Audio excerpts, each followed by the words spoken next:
Today on Forbes, the Anthropic co-founders standing up to Trump. After a high-profile standoff with the Pentagon, AI giant Anthropic and its CEO Dario Amodei are facing the full weight of President Donald Trump's wrath. Last week, in a post on Truth Social, Trump wrote, quote, "The left-wing nutjobs at Anthropic have made a disastrous mistake trying to strong-arm the Department of War and force them to obey their terms of service instead of our Constitution." Anthropic had drawn the ire of the federal government last week after the company refused to allow the Department of War unfettered access to its AI model Claude, particularly in what Anthropic describes as mass surveillance and fully autonomous weapons.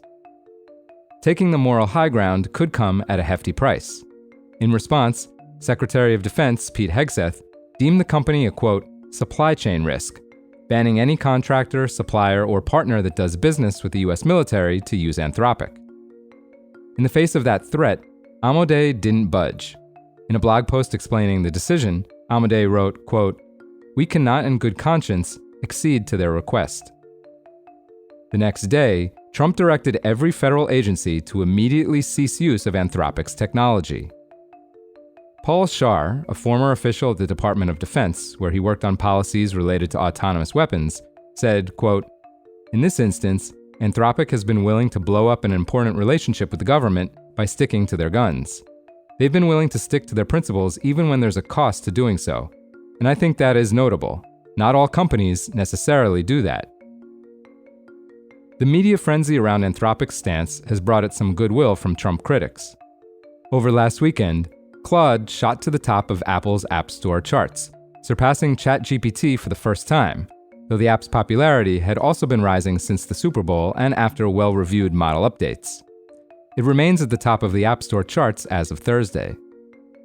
Though the company has been working to scale its systems to accommodate its recent popularity surge, a service outage to Claude last Monday was instead due to a technical issue, and not an influx of users, according to a spokesperson. Anthropic declined to comment on Amodei's stance and the political consequences to arise from it. But those who have been following the evolution of this 5-year-old company won't be surprised by its stance.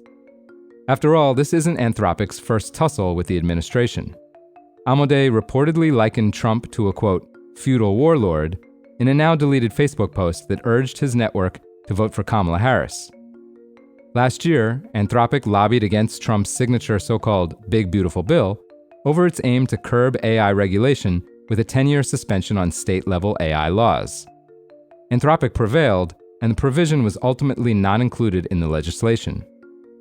Then in October, Anthropic co-founder Jack Clark, a former technology journalist who spent 2 years at Bloomberg, published an essay titled, quote, "Technological Optimism and Appropriate Fear." He argued that while he is hopeful for the future of AI, he's, quote, also deeply afraid. He wrote, quote, "We are growing extremely powerful systems that we do not fully understand." Some of Anthropic's co-founders have also spoken out on social issues related to Trump's policies. After the death of Alex Preddy, an ICU nurse who was shot in the back by federal immigration agents in Minnesota, Dario called the situation, quote, horror. In a LinkedIn post, Daniela Amodei, Anthropic's president and Dario's sister, said, quote, "What we've been witnessing over the past days is not what America stands for." And co-founder Chris Olah said the events, quote, "shocked the conscience." Last week, Amodei was more blunt about the company's relationship with the president in a memo to employees, according to the outlet The Information. He wrote, quote, "The real reasons the Department of War and the Trump admin do not like us is that we haven't donated to Trump, while OpenAI, Greg, have donated a lot." He was referring to OpenAI president Greg Brockman, a major Trump donor. He added, quote, "We haven't given dictator-style praise to Trump, while Sam Altman has. We have supported AI regulation, which is against their agenda. We've told the truth about a number of AI policy issues, like job displacement, and we've actually held our red lines with integrity." For full coverage, check out Richard Nieva's piece on Forbes.com. This is Kieran Meadows from Forbes. Thanks for tuning in.